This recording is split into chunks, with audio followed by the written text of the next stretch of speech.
আমরা এই উৎপাদকের বিশ্লেষণটি করব। এই উৎপাদকের বিশ্লেষণটি অন্য সব উৎপাদকের বিশ্লেষণের মতো নয়, এটা একটু ভিন্ন। আমরা সাধারণত উৎপাদকের নিয়ম অনুসারে জানি যে 4 আর 9 গুণ করে পরে মাঝখানেরটা মিলাতে হয়। আমরা যদি এটা 4 গুণ 9, 4 নং 36, আমরা যদি এটা করি তাহলে 12 গুণ 3 হয় 36, 9 গুণ 4 হয় 36, 18 গুণ 2 হয় 36।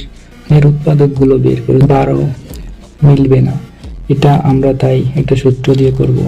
এই সূত্রটি হলো a প্লাস বি তার হোল স্কয়ার। এই সূত্র দিয়ে করব। আমরা যদি এটা এভাবে সাজাই যে 2x তার হোল স্কয়ার প্লাস 9 যদি আমরা 3 স্কয়ার দিই, এখন আমরা যদি মাঝখানে সূত্রটা লিখি যে a প্লাস বি তার হোল স্কয়ারের সূত্র যদি লিখি তাহলে a square plus toys a হচ্ছে টয়েস x, b হচ্ছে 3।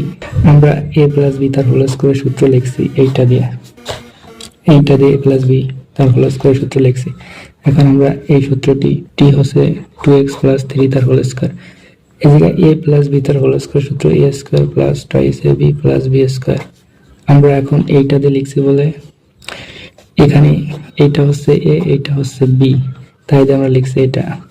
আমরা 2x plus 3 into 2x plus 3, এটা হচ্ছে উত্তর। আশা করি আপনারা বিষয়টি বুঝতে পারছেন।